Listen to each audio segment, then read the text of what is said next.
Hello guys, good morning. Welcome to my another video.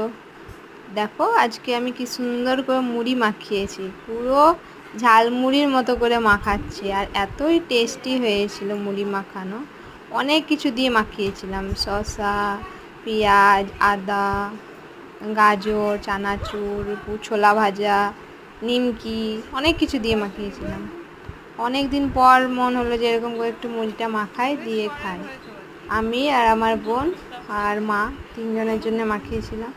মা ওই ঘরে একটু কাজ করছিল, তাই মায়ের আসার অপেক্ষা করে। আর এই যে খেপির মতো কী যে বলে বলে হাসে, মানে ওর কথার কিছুই নাই।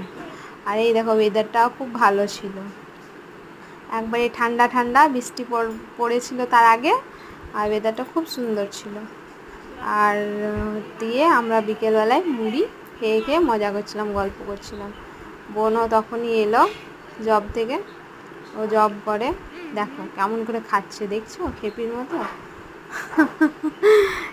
এত এরকমই করে, যখনই ওর ভিডিও বানাবো ওর এরকমই করবে। ঠিক আছে গাইস, ভিডিওটা ভালো লাগলে লাইক করবে, কমেন্ট করবে অ্যান্ড শেয়ার করবে, ঠিক আছে? আর তোমরা এরকম মুড়ি মাখিয়ে খেয়ে দেখবে, খুবই টেস্টি লাগবে মুড়িটা খেতে। মাকে ডাকছি, মা এসো, কখন খাবে? তো মা ওই ঘরে কাজ করছিল।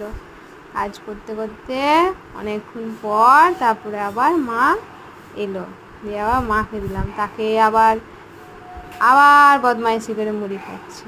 আর এই দেখো মা কি কাজ করছিল, মা নিয়ে এলো, এদিকে ঘরের চানাচুর বানাবে এটাতে।